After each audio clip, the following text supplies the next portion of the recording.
Vous regardez Al24 News, Madame, Monsieur, bonsoir. À la une de l'actualité de ce mardi 4 octobre.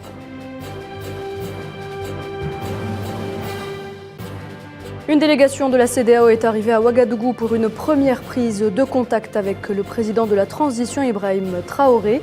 Une visite qui suscite les réactions de la population burkinabé qui a manifesté dans les rues de la capitale.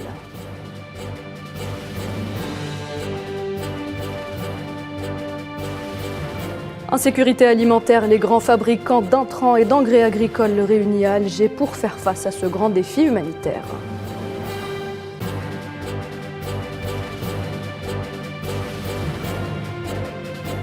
Réduction des risques de catastrophe, l'Afrique s'organise et met en place un mécanisme d'action permettant la mise en œuvre efficace du programme d'alerte multirisque à l'échelle continentale.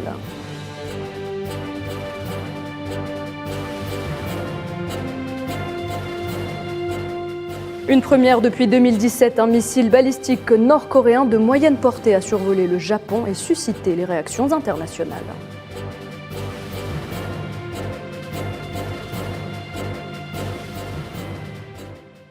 Mais avant de dérouler le fil de l'actualité, le président algérien Abdelmadjid Tebboune a reçu ce mardi à Alger le ministre d'État ougandais chargé de la coopération régionale, John Moulimba. Et en visite de travail en Algérie, l'audience s'est déroulée au siège de la présidence de la République en présence du ministre des Affaires étrangères et de la communauté nationale à l'étranger, Ramtan Lamamra, et du directeur de cabinet à la présidence de la République, Abdelaziz Khellaf.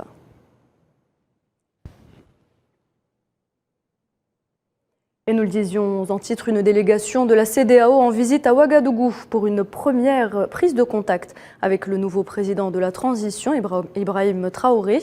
Cette visite intervenant suite à la démission du lieutenant-colonel Damiba aura pour objectif d'évaluer la situation sécuritaire du Burkina Faso, pays miné par la violence terroriste. Nariman Zekar. Une première prise de contact avec les nouvelles autorités de la transition, la CEDEAO y insiste. Une délégation de la communauté économique des États de l'Afrique de l'Ouest, menée par Suzy Carla Barbosa, présidente du Conseil des ministres de la communauté, est arrivée à Ouagadougou dans une ambiance hostile. Elle aura pour objectif de rencontrer les nouvelles autorités de transition et d'évaluer la situation au Burkina Faso après le départ du lieutenant-colonel Damiba, à qui a été reprochée la dégradation continue de la situation sécuritaire dans un pays miné par la violence terroriste où les attaques sanglantes contre civils et militaires se sont multipliées ces derniers mois. Le président en exercice de la CEDEAO, Umaro Sissoko Embalo, avait salué le dénouement pacifique de la crise au Burkina, tranché par la démission du lieutenant-colonel Paul-Henri Sandaogo Damiba. L'ex-président de la transition depuis janvier avait lui-même déposé sa démission devant le peuple burkinabé sous certaines conditions, dont le respect des engagements pris avec la CEDEAO, à savoir le retour à l'ordre constitutionnel à travers l'organisation d'élections au plus tard en juillet 2024. Des conditions acceptées par le capitaine Ibrahim Traoré, l'auteur du coup de force. Il assurera l'expédition des affaires courantes du pays jusqu'à la présentation de serment d'un nouveau président qui sera désigné par les forces vives de la nation. Et plusieurs dizaines de personnes ont manifesté ce mardi à Ouagadougou contre cette visite de la délégation ouest-africaine venue évaluer la situation au Burkina Faso, brandissant le drapeau russe et criant des slogans à la gloire de Moscou. Les manifestants ont affiché leur hostilité à la communauté économique des États d'Afrique de l'Ouest, mais aussi à la France.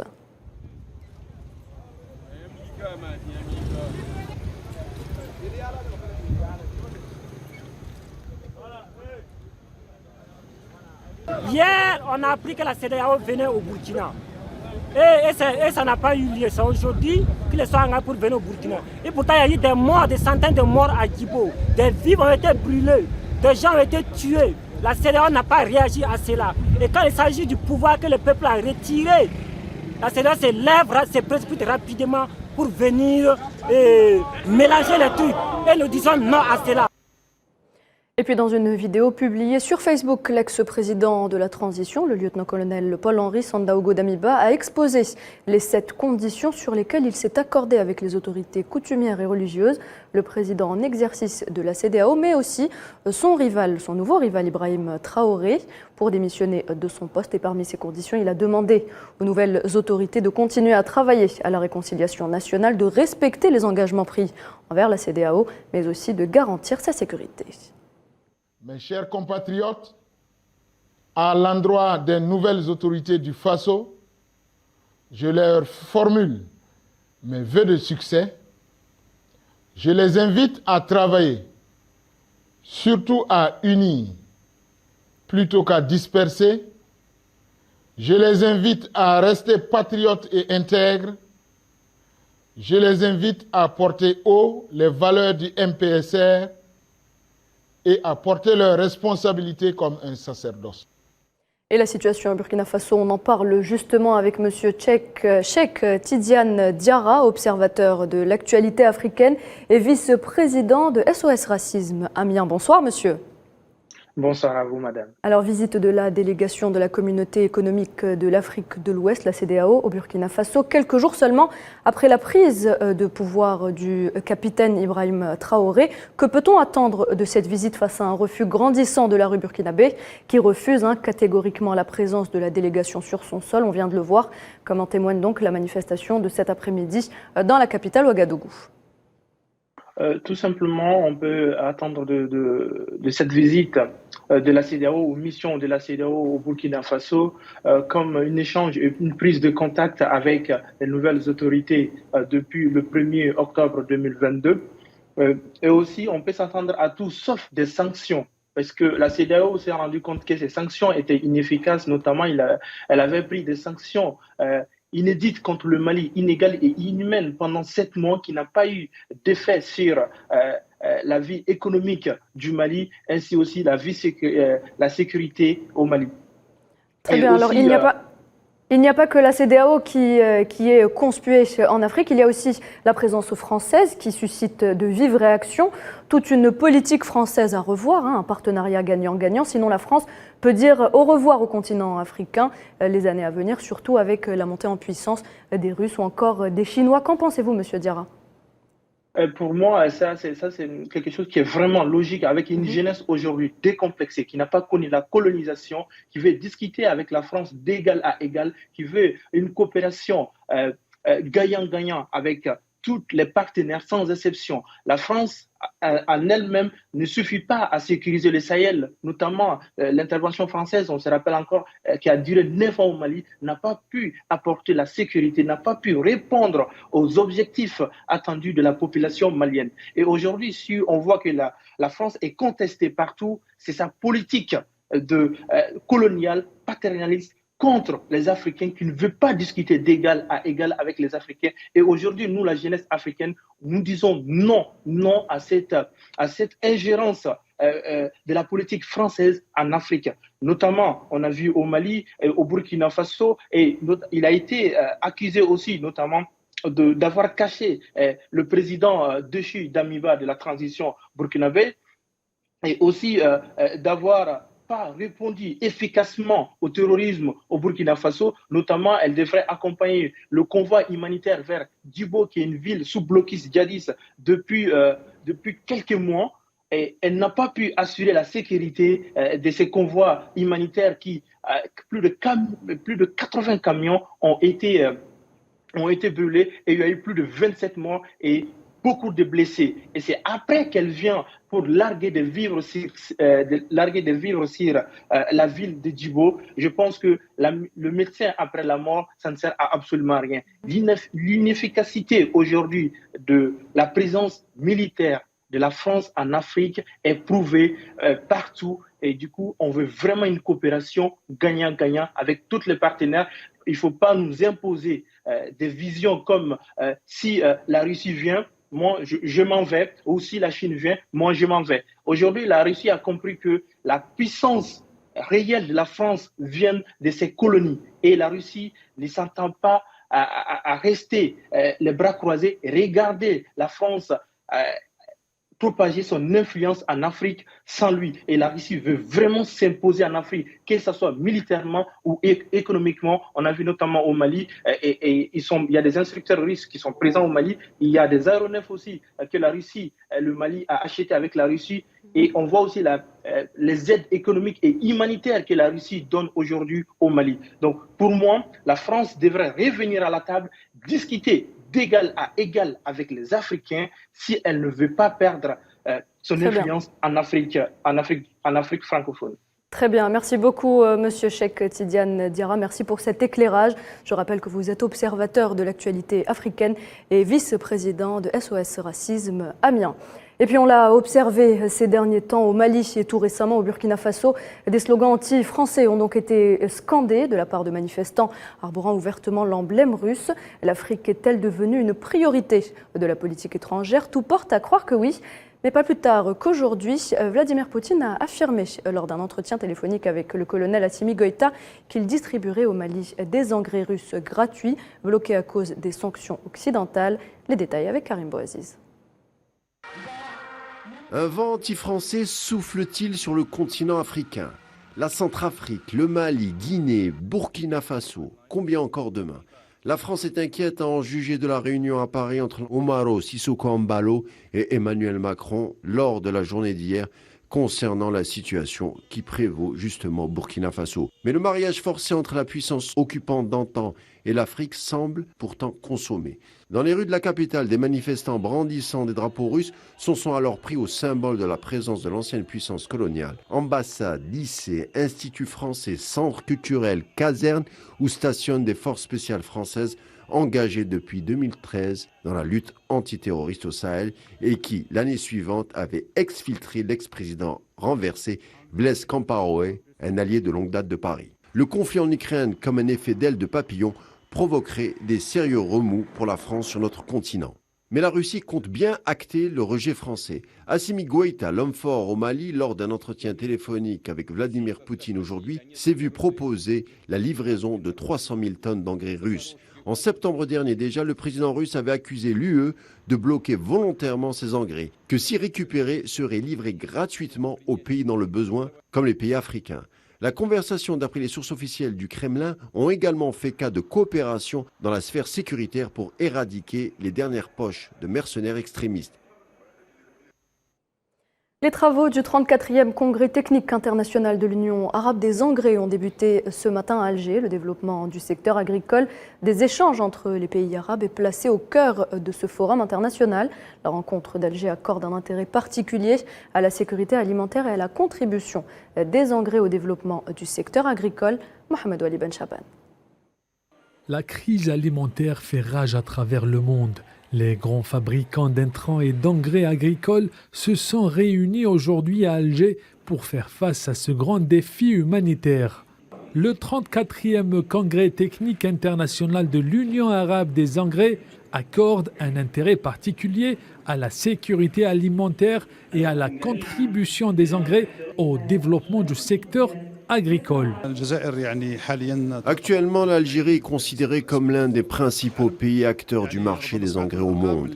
L'Algérie exporte 3 millions de tonnes par an des engrais azotés à base d'urée de haute qualité avec 46% en azote. L'Algérie exporte également 2 millions de tonnes de phosphate traité, aussi environ 2 millions de tonnes d'ammoniac et produit pour le marché local d'autres quantités d'engrais pour couvrir les besoins des agriculteurs locaux avec des taux considérables. Les participants à la conférence s'attachent au cours de 3 jours de travail à évaluer l'évolution des marchés mondiaux des engrais, estimés à plus de 200 milliards de dollars par an. Le marché des engrais est estimé à environ 200 milliards de dollars annuels, dont le tiers vient des pays arabes. Les entreprises arabes génèrent quelques 70 milliards de dollars de ce commerce mondial. Pour les engrais azotés, l'Algérie est le leader dans les pays arabes. Dans la production des engrais de phosphate, l'Algérie a fait un grand départ à travers le nouveau projet algéro-chinois avec une valeur de 7 milliards de dollars. Avec l'exploitation du phosphate de l'Est algérien, les pays arabes vont posséder plus de 85% de la réserve mondiale. Depuis l'Algérie, les premières initiatives pour faire face aux répercussions de la crise alimentaire ont été lancées en adoptant des mesures qui incarnent la solidarité arabe pour mettre fin à la pénurie des engrais et atténuer l'impact de la crise alimentaire dans le monde. Et dans le sillage de ce 34e congrès, le ministre de l'Énergie et des Mines revient en chiffres sur l'industrie des engrais en Algérie. Le ministre de l'Agriculture, lui, s'est voulu rassurant, affirmant que l'Algérie pourrait assurer l'autosuffisance de cette matière énergétique après l'élargissement des superficies agricoles. On les écoute. L'Algérie est l'un des pays leaders dans l'industrie des engrais avec une production qui dépasse 7 millions de tonnes annuellement. Avec la politique de l'État et ses programmes, en collaboration avec le ministère de l'Agriculture, nous souhaitons développer le secteur agricole dans notre pays, précisément l'industrie céréalière. Très prochainement, je pense que nous allons atteindre l'autosuffisance pour cette matière stratégique avec l'élargissement des superficies agricoles qualifiées à la production céréalière. L'agriculture, justement, on en parle toujours. La compétitivité du secteur agricole en France en baisse depuis quelques années. Un rapport publié récemment par le Sénat français tire la sonnette d'alarme quant au recul de la ferme France entre manque de rentabilité chez les agriculteurs et une montée en gamme du pouvoir d'achat des Français. L'agriculture française perd de précieux points face à ses concurrents. Kherdin Batash. La ferme française serait-elle en train de décrocher? Le rendement et la compétitivité du secteur agricole français pointés du doigt dans un rapport du Sénat. Considéré autrefois comme la puissance agricole de l'Europe, force est de constater que la France laisse des plumes au fil des années, sous l'impulsion de la baisse du nombre d'exploitations, conjuguée à une chute de la surface agricole utile en culture et un plafonnement des rendements. Le document met en exergue la baisse de compétitivité des filières agricoles françaises, touché de plein fouet par les conséquences d'une politique trop axée sur le marché intérieur et la montée en gamme, selon les rapporteurs. Un constat ayant déjà fait deux victimes, les filières laitières et avicoles. On cause une faible rentabilité face à la domination du secteur de la grande distribution vis-à-vis de la chaîne de valeur, induisant des prix d'achat jugés trop bas par les producteurs français, dont la plupart n'arrivent plus à se rémunérer. Et alors qu'un poulet sur deux consommé en France est désormais importé, les tomates subissent le même sort. Les importations alimentaires en France explosent. Elles ont doublé depuis l'année 2000. La France est désormais déficitaire avec l'Union européenne en matière alimentaire depuis 2015. Le pays est passé de 2e à 5e exportateur mondial en 20 ans, indique le rapport du Sénat. Conclusion, la France court un risque d'une souveraineté alimentaire et une crise de pouvoir d'achat. Et le Sénat s'inquiète du fait que l'assiette des Français ne soit plus entre les mains de ses producteurs. Les crises alimentaires riment avec changement climatique. L'Afrique s'organise justement par la mise en place de mécanismes d'action permettant la mise en œuvre efficace du programme d'alerte multirisque à échelle continentale. La 18e session du groupe de travail africain sur la réduction des risques de catastrophe s'est ouverte aujourd'hui à Alger. L'événement est organisé par la Commission de l'Union africaine en partenariat avec le Bureau des Nations Unies. Sofiane Baroudi. La 18e session du groupe de travail africain sur la réduction des risques de catastrophe s'est ouverte aujourd'hui à Alger. Ces travaux dureront jusqu'au 6 octobre prochain. L'événement a été officiellement lancé par Jamal Ben Naoum, représentant du ministère algérien des Affaires étrangères et de la communauté nationale à l'étranger, ainsi que Hamid Afra, représentant du ministère algérien de l'Intérieur, des collectivités locales et de l'aménagement du territoire. L'objectif de cette session de travail, qui a vu le plein engagement de la Commission de l'Union africaine, ainsi que celui de l'Office onusien pour la réduction des catastrophes UNDRR, est de permettre la concrétisation d'un mécanisme multilatéral pour la prévention des risques et l'action prophylactique commune. Dans le sillage de la déclaration de Nairobi, et afin de permettre l'accélération de la mise en œuvre des modalités d'action dans une dynamique d'intégration régionale et continentale. Le rôle de l'Algérie avec l'Union africaine est important.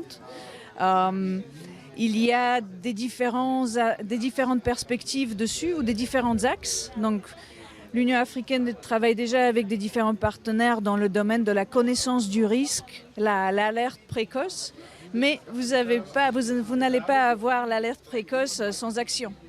Et donc, la composante de l'action est de coordonner entre les pays et de leur permettre d'avoir un mécanisme où ils peuvent travailler ensemble au niveau bilatéral ou au niveau multilatéral quand il faut agir.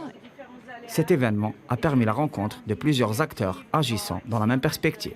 Les participants, représentant des blocs sous-régionaux africains, ont exprimé leur volonté d'aller vers des perspectives permettant la jonction des efforts dans un esprit de synergie afin de lutter efficacement contre les risques de catastrophes de type naturel ou industriel. C'est une initiative extrêmement importante. Ce sera une très grande contribution aux efforts africains. La réduction des risques de catastrophes est un domaine extrêmement important. Avec les changements climatiques, nous avons une augmentation très fulgurante des risques. Donc c'est extrêmement important que les pays eux-mêmes fournissent des efforts. Au lieu de tout attendre de l'extérieur simplement, c'est vraiment un effort très important qu'à l'échelle des pays, on puisse avoir des mécanismes propres à nous, à l'échelle du continent, pour pouvoir appuyer ce secteur-là. Cette session de travail devra dégager des axes d'intervention et des recommandations permettant la construction de mécanismes d'action panafricains pour faire face aux différents risques, notamment à la lumière des changements climatiques qui impactent le monde contemporain. Nous sommes à moins d'un mois du sommet arabe qu'abritera Alger les 1er et 2 novembre prochains. La radio algérienne a organisé une conférence sur le sujet et Riyad Sidawi, politologue tunisien, en était l'invité d'honneur. Il a pu aborder plusieurs thèmes d'actualité, notamment à la fin du monde unipolaire, laissant place à une multipolarisation qui, selon lui, représente une opportunité en or pour le monde arabe, une façon de se démarquer face au pôle dominant, rappelant également avec une certaine nostalgie la période post-indépendance des pays arabes.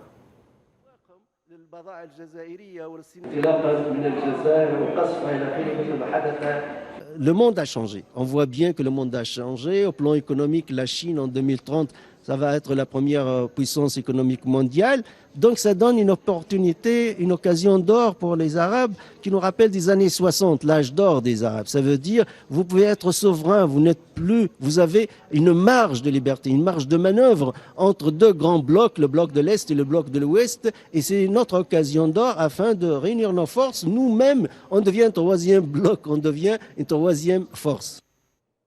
Et direction le Royaume-Uni à présent, arrivé au pouvoir il y a à peine un mois dans un contexte économique difficile. Liz Truss et le parti au pouvoir sont au plus bas des sondages avec les travaillistes qui devancent les conservateurs d'environ 20 points. Pour éviter la débâcle, celle qui remplace Boris Johnson tente de reconquérir les Britanniques et certains conservateurs, elle n'hésite pas à revendiquer son sionisme et parle même de transférer l'ambassade de son pays à Al-Quds occupé. Souhila Kelal. Fraîchement installée à Downing Street, la première ministre britannique Liz Truss est plus impopulaire que jamais. Après 10 jours de polémique, celle que l'on surnomme la Dame de Fer fait volte-face et renonce à la baisse d'impôts sur le revenu pour les plus riches, un revirement majeur pour un exécutif en fonction depuis seulement un mois. Dès son arrivée au pouvoir, Liz Truss était déjà confrontée à des défis économiques majeurs et la politique budgétaire qu'elle a essayé d'imposer avant de se rétracter n'a fait que la décrédibiliser aux yeux des Britanniques et de certains conservateurs qui se disent affligés. Liz Truss se voit donc obligée d'aller à la reconquête de ceux qui la soutenaient il y a à peine quelques semaines.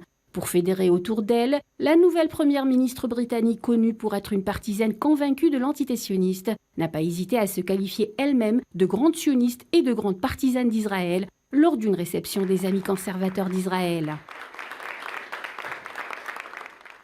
Dans ce monde où nous sommes confrontés aux menaces de régimes autoritaires qui ne croient pas en la liberté et la démocratie, 2 démocraties libres, le Royaume-Uni et Israël, doivent se tenir côte à côte et nous serons encore plus proches à l'avenir.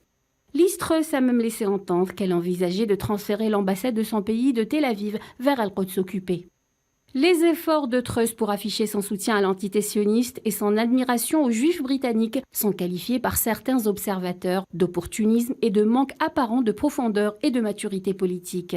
Du côté palestinien, ces déclarations ont vite fait réagir. Le premier ministre de l'autorité palestinienne, Mohamed Shtaya, s'est dit préoccupé par les propos de la première ministre britannique, prévenant que tout transfert d'ambassade ne ferait qu'encourager la puissance occupante et saper le potentiel d'une solution à 2 États. Pour Shtaya, cette décision constitue une violation du droit international. Et une première depuis 2017, la Corée du Nord a tiré un missile balistique de moyenne portée qui a survolé le Japon. Un tir qui a aussitôt été condamné par le Japon lui-même, mais aussi par la Corée du Sud, les États-Unis et l'Union européenne. Naïla Hamouda.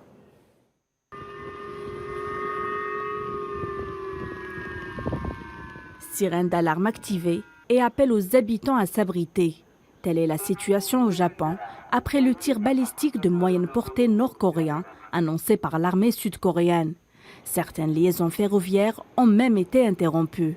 L'engin a volé sur une distance d'environ 4500 km en 20 minutes seulement. Un nouveau record de distance pour un missile nord-coréen. Il s'agit du premier qui survole le Japon depuis 2017. Les Japonais disent prendre conscience du danger. Un essai nucléaire de Pyongyang est bien réel selon eux. De nombreux missiles ont été lancés auparavant. Je comprenais la situation, mais j'avais du mal à réaliser ce qui se passait jusqu'à présent. Le déclenchement du système d'alerte m'a vraiment fait prendre conscience que le danger est réel et qu'il n'est pas loin de moi. Une énième provocation selon Séoul et Tokyo.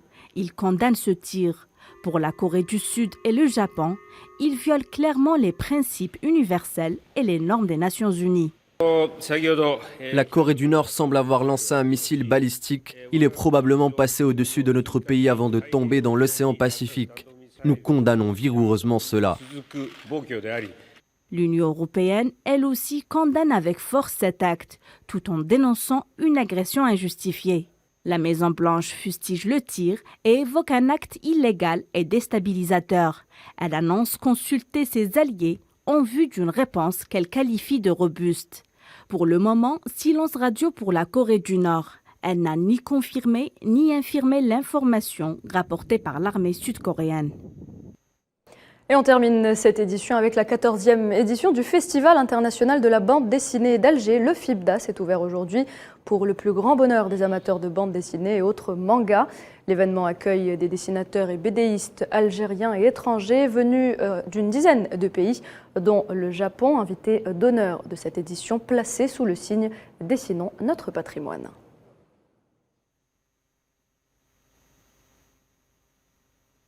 À travers cette 14e édition, nous avons invité le Japon comme pays invité d'honneur.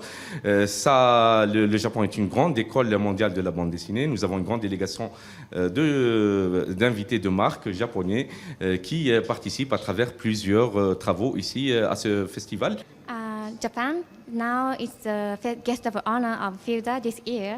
Le Japon est l'invité d'honneur du FIBDA cette année, car nous célébrons le 60e anniversaire des relations bilatérales entre l'Algérie et le Japon.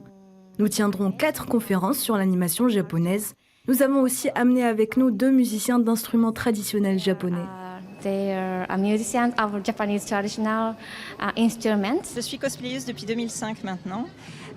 J'ai choisi ce costume cette année parce que le Japon est invité d'honneur au FIBDA. Donc j'ai pris une œuvre japonaise très connue qui s'appelle One Piece. Et du coup ce personnage, c'est le personnage de Stussy de la série One Piece. Et c'est sur ces images que l'on arrive à la fin de cette édition. Merci de l'avoir suivi. Tout de suite, un point météo, puis l'information continue sur nos différents réseaux sociaux. Il vous suffit de scanner le QR code qui s'affiche en bas de votre écran. Bonne soirée sur Al24 News.